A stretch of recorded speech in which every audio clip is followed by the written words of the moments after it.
April May மாசத்தெல்லாம் ஸ்கூலுக்கு போகிற குழந்தைங்க வந்து எதிர்பார்க்காங்களோ இல்லையோ வீட்டில் இருக்கிற மனைவி வந்து ரொம்ப எதிர்பார்த்துட்டு இருப்பாங்க. ஏன்னா அப்படியே ஒரு லாங் லீவு வீட்டுக்கு எடுத்துட்டு அவங்களுடைய அம்மா வீட்டுக்கு போகலாம் அப்படின்றது பிளானு. எங்கள் வீட்லேயும் அப்படி தான் நடந்துச்சு. சாப்பாட்டுக்கு கொஞ்சம் கஷ்டப்பட வேண்டி தான் வேண்டியதாயிடுச்சு.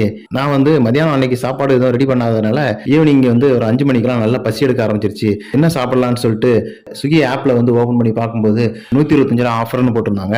என்னன்னு பார்த்தா 259 ரூபாய்க்கு வாங்கினா 125 ரூபா ஆஃப் அப்படின்னு சொல்லி இருந்தது.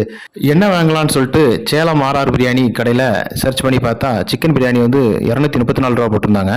பரோட்டா ஒரு பரோட்டா வந்து 25 ரூபான்னு போட்டிருந்தாங்க. சரி ரெண்டையும் சேர்த்து ஆர்டர் பண்ணிட்டோம்னா 259 வந்துரும்னு சொல்லிட்டு ரெண்டையும் சேர்த்து போட்டு விட்டேன். பாருங்க 125 ரூபா டக்குன்னு ஆஃபர் ஆயிடுச்சு. அப்படியே என்ன பண்ணேன், அந்த அவங்க வந்து வீட்டில் டெலிவரி பண்ணாங்க. சாப்பிட்டு அப்பான்னு ஆயிடுச்சு. ஆனால் சிக்கன் பிரியாணி வந்து ஒரு ஆள் சாப்பிடக்கூடியதில் 2 பேர் சாப்பிட்ற அளவுக்கு இருந்தது. நான் பாதி மட்டும் சாப்பிட்டு மிச்ச பாதி அப்படியே வச்சுட்டேன். நீங்களும் இந்த மாதிரி ஆஃபர் வந்து ஸ்விக்கியில் பார்த்தீங்கன்னா விடாதீங்க. அந்த ஆஃபர் டைமில் மட்டும் வாங்கி சாப்பிட்டீங்கனாலே அவ்வளோ திருப்தியாக இருக்கும்.